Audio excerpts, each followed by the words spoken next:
Hi everybody, welcome to Leon's Chainsaw Parts and Repair. Just getting a little bit more time out of the shop tonight before I need to call it quits. Looking at George's Super Easy. George got a hold of me right before I had the hernia surgery and said that he had a Super Easy that wasn't running quite right. And I have, for the most part, figured out why. Still got to tear this thing down and fix it. One of the first things that I did was double check some work that had already been done, and everything looked pretty good there, and I just couldn't get this thing to pull gas. I even set the metering lever just a little bit higher and it wouldn't pull gas. So I primed it, and I mean, it took off and revved hard until it burned that gas up and went away. Well, normally I'd say, okay, blown intake boot, except you guys that know these Super Easies, they don't have an intake boot. They got a reed valve set up.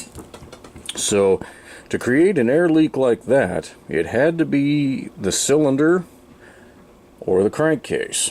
And I don't know if you guys will see this. See if I can make it. Okay.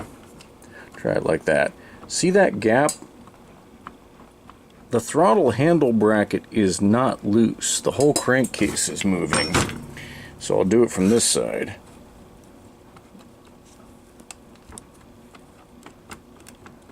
Hopefully that's coming through in the video. You can see it's wet back where the crankcase meets the drive case. And if you look really close, that screw's backed out. That screw's backed out. They're all backed out. So what's happened is this son of a bitch loosened up for whatever reason. In fact, you can see a bit of the gap in there. So the gasket between the drive case and crankcase is blown out. Gasket or O-ring, I'm not sure on this model which one it's got, but that's the giant air leak. Unfortunately, what that means is I've got to tear carburetor box off, fuel tank, all of that to get to that assembly. Not the end of the world, it's no big deal. I needed to service the automatic oiler. George is the second owner of the saw, and he said the auto's never worked, and I can see why. The hose is gone that's supposed to go down and feed the oil pump here.